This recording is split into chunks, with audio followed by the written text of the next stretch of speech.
Today, we gather on the very date, July 8th, at the Jamaica Pegasus Hotel, which exactly 70 years ago in 1943, Alexander Bustamante and a team of like-minded political pioneers founded the Jamaica Labour Party. The JLP was to have a profound influence on the affairs of Jamaica in the 70 years that followed.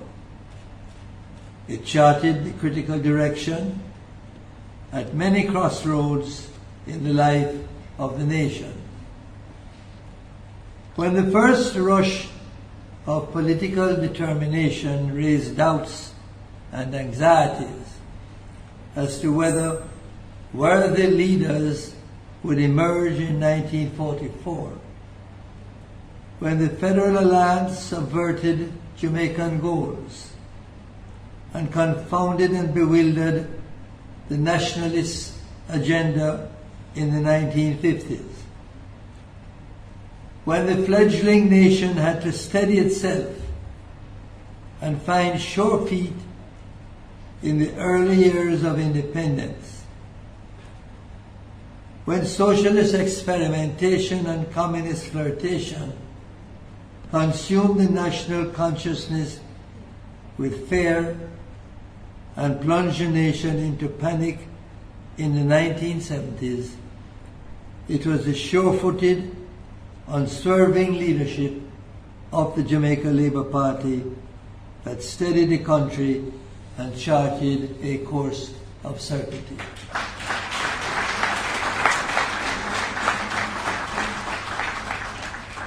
Unmistakably, the surge of militancy in the 1930s was not to achieve self-government.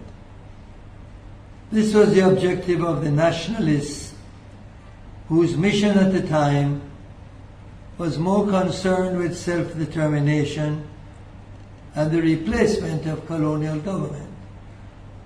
As such, that was a replacement of colonial bondage in which ideas of brotherhood and equality and ideals of benevolent Godfather state stirred personal commitment and patriotic response.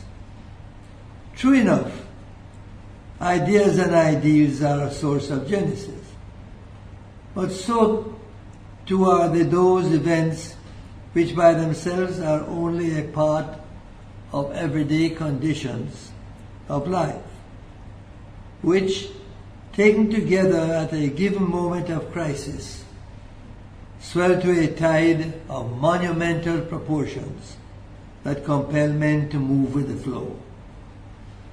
It was this compelling drive, springing from the hopelessness of everyday conditions of the life of the mass of Jamaicans in the 1930s, which surged to prominence in the last half of that decade.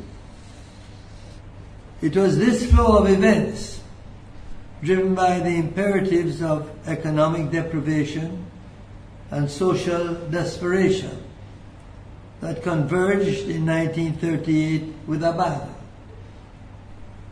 As a result, it was the ordinary people who settled what needed change and when, by pooling their own demands for improved conditions into a momentous clamor and monstrous protest that broke loose on the waterfront, the sugar estates, and in the public streets. That powerful surge was to take Bustamante, who had been riding the tide, to the forefront of leadership and change forever the course of Jamaica's history. Bustamante harnessed the anger of the working class and organized it into a force which liberated the strength of Jamaican workers to pave the way for a better future. This liberated force of labor is the recurrent theme that was to dominate individual enterprise and political policy over the decades to come. It was the first of many critical stages of our history in which the Jamaica Labour Party liberated a new dimension of internal strength from within the people to power them into the next stage of takeoff. That next stage grew out of another phase of brewing frustration and bewildering directions. As an emerging nation, gearing towards full independence and self-determination in the 1950s, the course shifted dramatically as the decade aged. Those who championed self-determination from the socialist struggle shifted the focus away from the growing confidence of Jamaicans ready and willing to shoulder the responsibility of independence as a nation. Great doubt was cast. It was believed that we could not shoulder the responsibilities of independence as a nation. Great doubt was cast. We could not shoulder those burdens alone, it was said. We needed to share the weight with other states, much smaller, less populous, and at a great distance, who were brothers and sisters we hardly knew. It was in fact almost ludicrous. The stronger was to seek succor from the weaker. Resentment grew about our need to rely on lesser states in which we could be bound in a federation as a minority player. The nationalism, which had little strength at the outset in the 30s and throughout the 40s, was strident enough in the 1950s to reject the notion that Jamaica was unable to make its own way as an independent nation. Alexander Bustamante and the Jamaica Labour Party were absorbed earlier with liberating the power of the working class and focusing their energies on securing a better life. That was the opening mission statement of the JLP. Nationhood was not on the agenda in the early days. 2 decades later, as the energy of the worker movement became more and more absorbed in the political drive, a new national focus with a new thrust was needed. As the 50s drew to a close, the frustration and ambivalence of Jamaica's involvement in federation would provide exactly the ferment that would be required to create the surge to the next dynamic phase of Jamaican history. The Jamaica Labour Party, led by Sir Alexander Bustamante, moved to the forefront of the impasse, took the driver's seat, directed the traffic, pulled Jamaica out of its paralytic association in the Federation of the West Indies with a resounding victory in the referendum of September 19, 1961, a pivotal date in our history.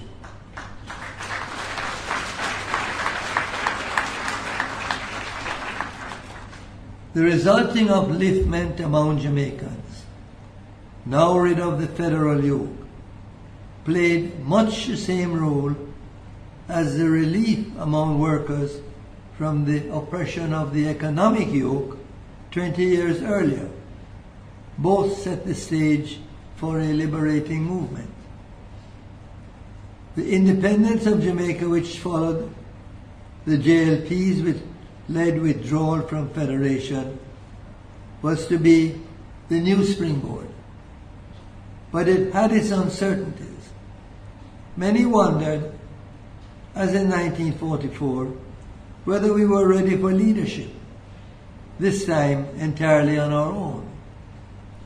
And the same people who doubted the process of political advancement in 1944 were the same who expressed fears in 1962. The money interests, landed proprietors, and the emerging middle class of substance.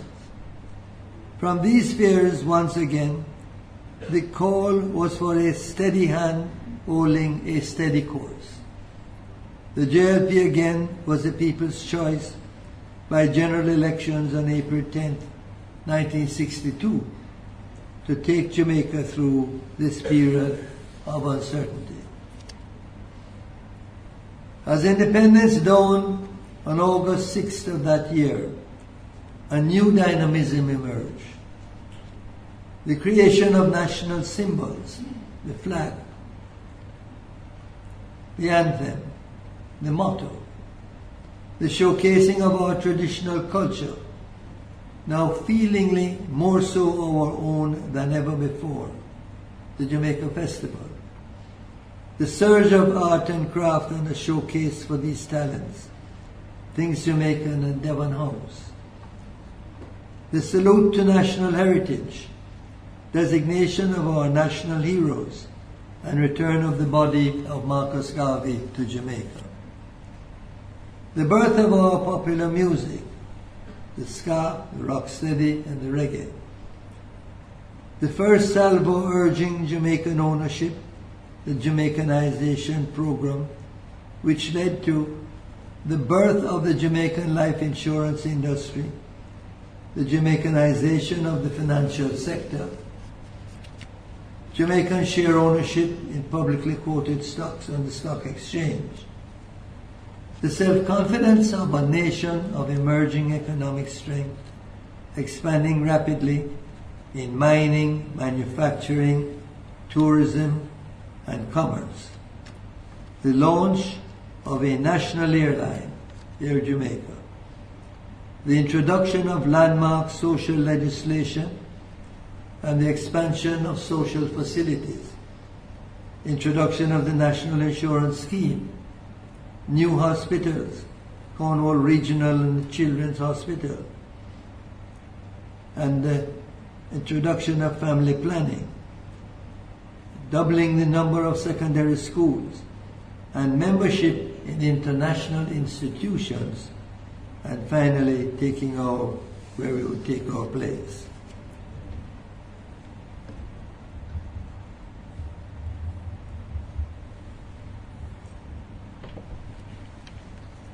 The decade of the 60s was no mere release of energy.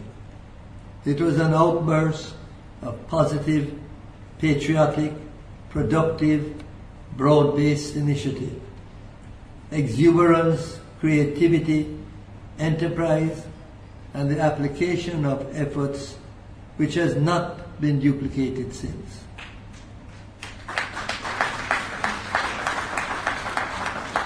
It was Jamaica's golden age, the second wave of liberation of the positive energies of the Jamaican people, with the Jamaica Labour Party leading the way. Had we continued on this route, the Jamaica of today would have been among the noted success cases in the developing world.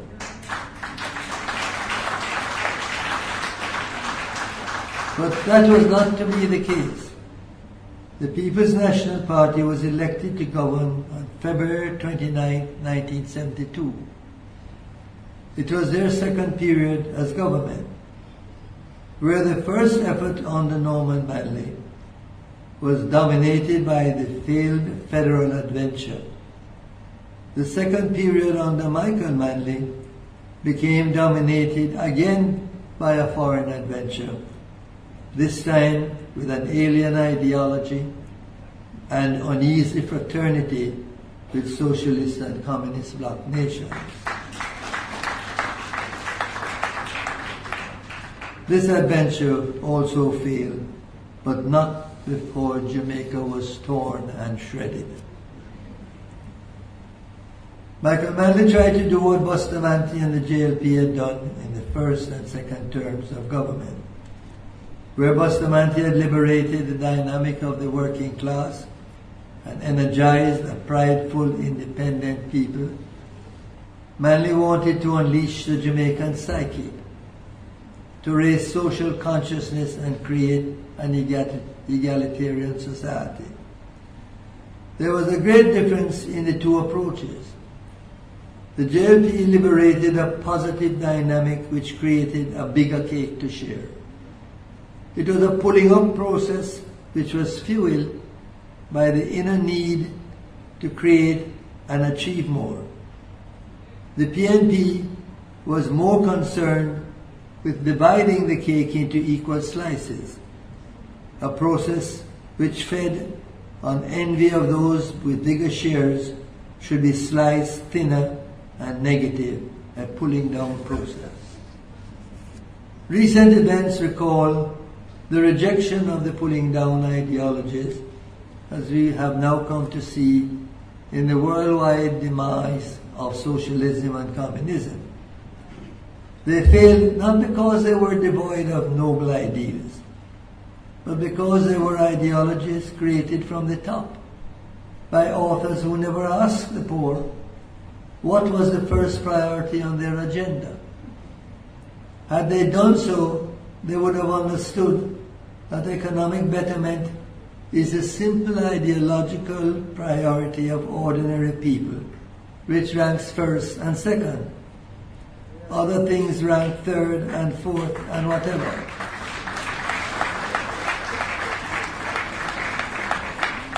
Hence, any ideology which does not make the creation of a bigger cake its priority, but expends its energy ensuring what exists into smaller slices, will get thinner until what is distributed is a source of anger, not a satisfaction of hunger.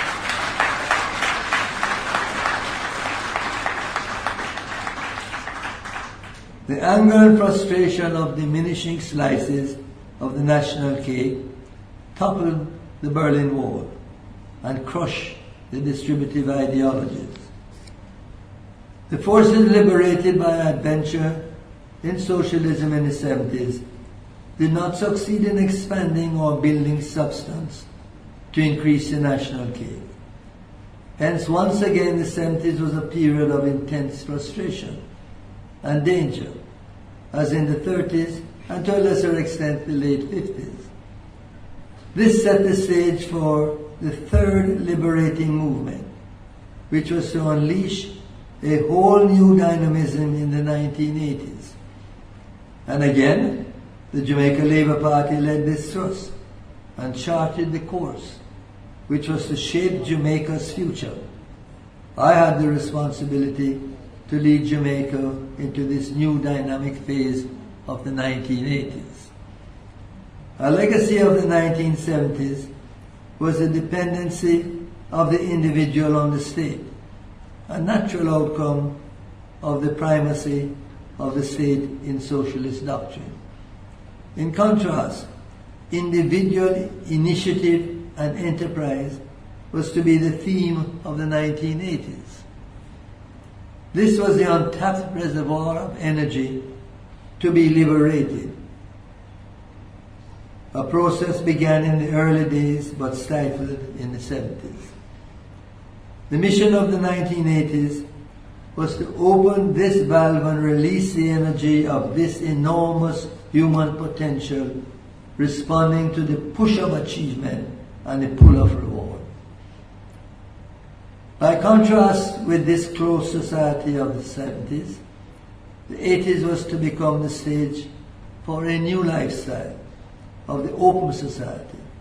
In this process of freeing up encumbrances to initiative and enterprise would have to go. Government bureaucracy would be deregulated, starting with import controls, price controls, and the simplification of the tax system. Later, exchange control regulations would follow. Demotivating taxes would be reduced to levels which did not stifle incentive.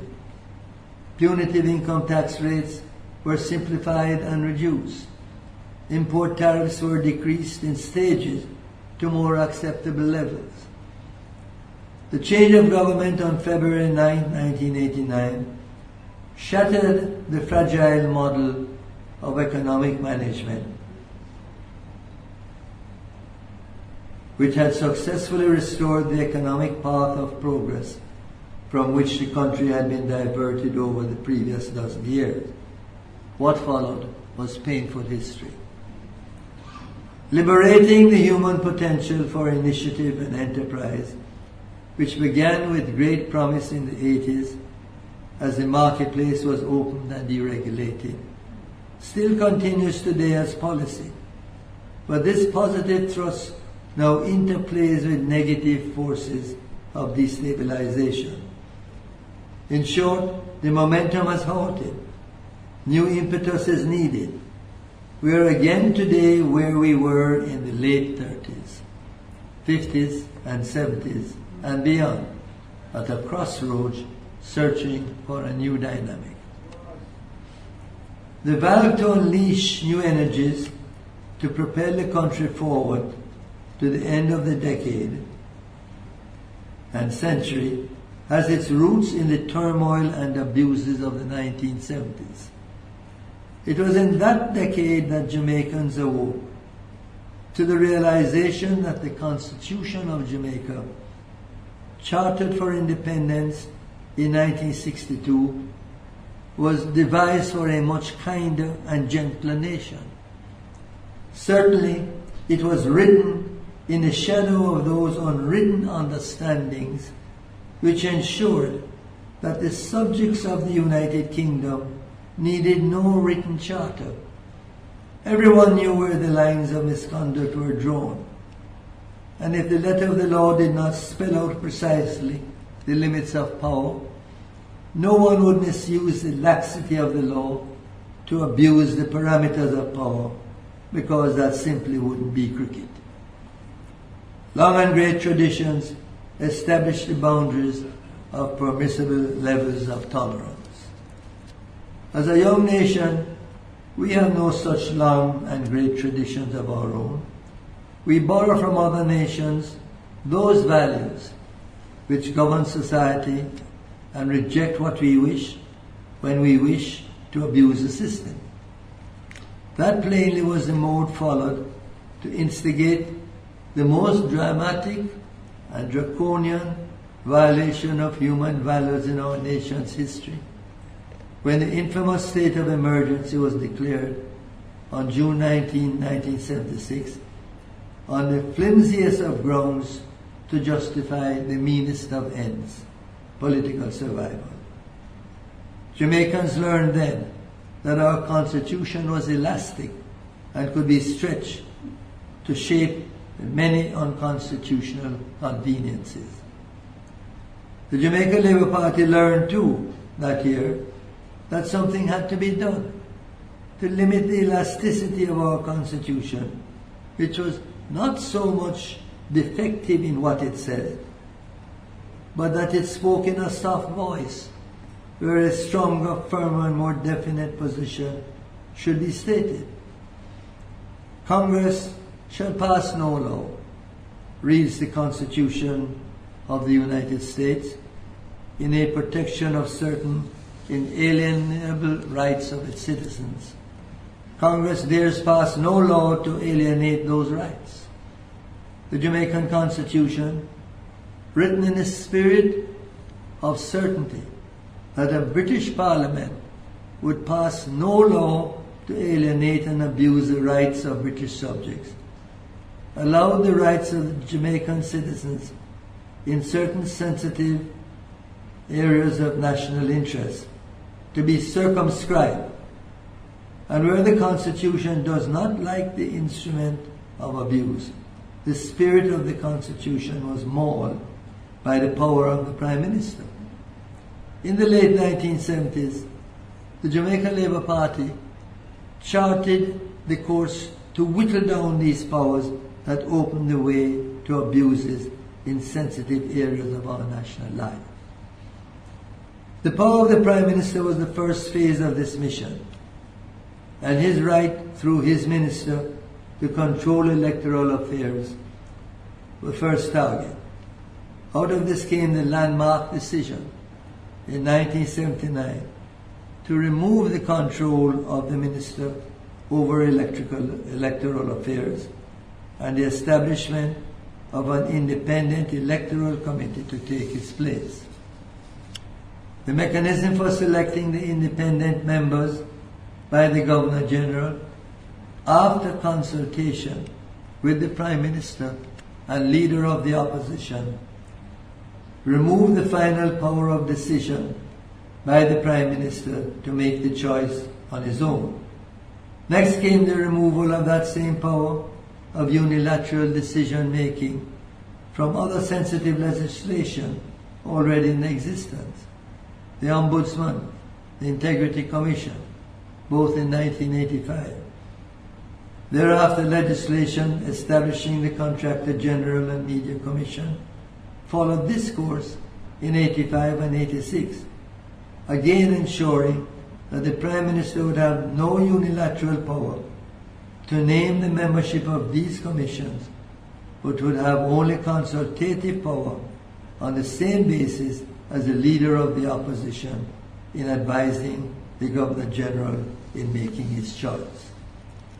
The next phase in this course was to reduce the unilateral power of the Prime Minister in the appointment of member of the Police Services Commission and to remove the control of the police force from the Minister, exactly as was done 14 years earlier with the electoral system.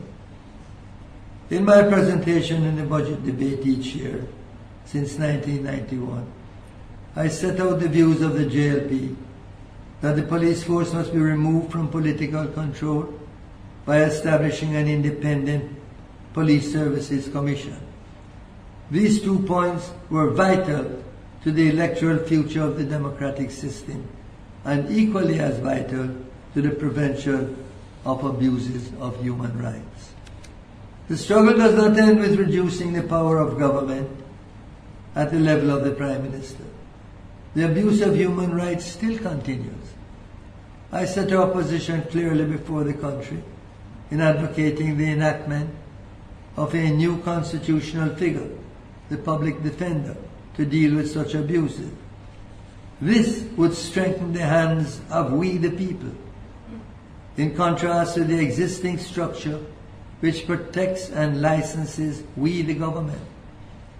It is the reversal of the role of power and resolution of those whose hands ultimate power will reside that the new dynamic of a truly free people will evolve.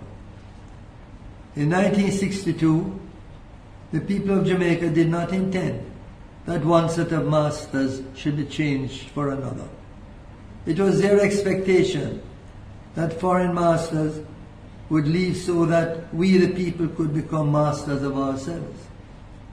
And even with the limitations of the present Constitution, so it could have been if the unwritten spirit of the Constitution had been held sacred in our trust. But the 70s shattered this spirit and the unwritten rules and showed us how far men would go in abusing human rights to retain political power.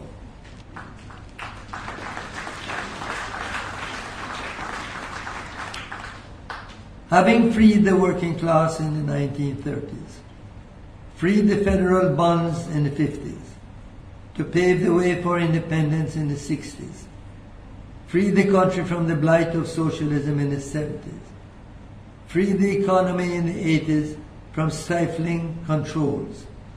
It remains now to free we the people from our own excesses in political empowerment.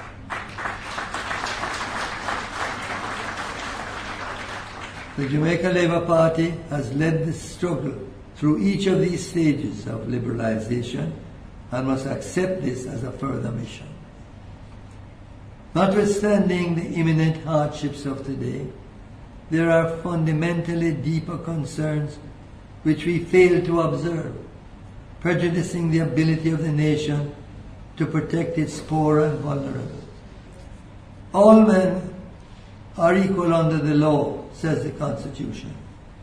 But in practice, we ignore this precept, honoring some as first-class citizens, but dishonoring the great majority as second class.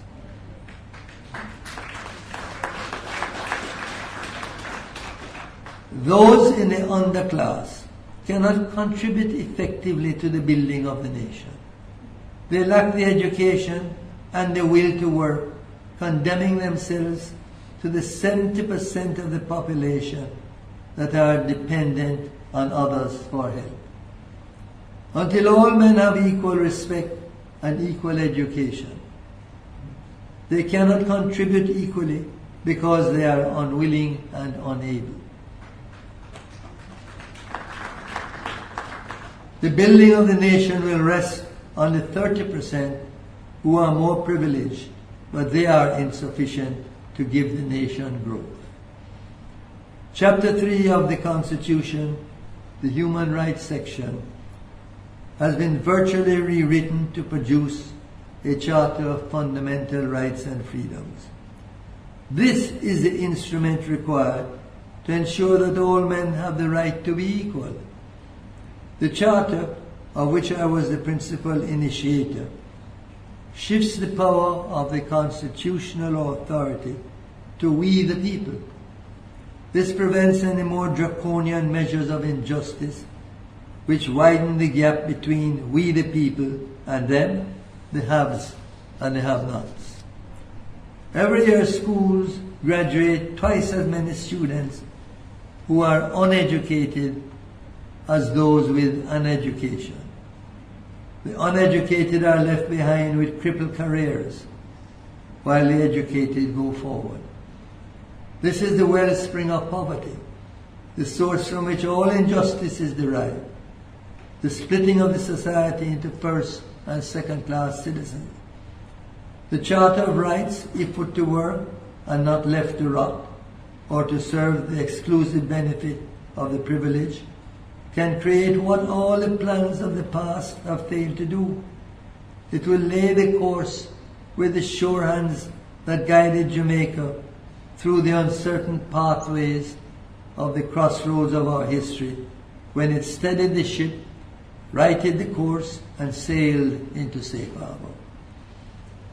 And now, having freed the working class in the 30s, freed the bonds of federation in the 50s, to pave the way for independence in the 60s, freed the country from the political blight of socialism in the 70s, freed the economy for production in the 80s. It remains now to free we the people through the Charter of Rights. Let the Charter of Rights be your Magna Carta. Let it be your book of life to complete the liberation led by the JLP. We the people must be satisfied with nothing less than to unleash the powerful energies of the Charter of Rights to fulfill our destiny as a people. This will be our greatest liberating mission of all. I thank you.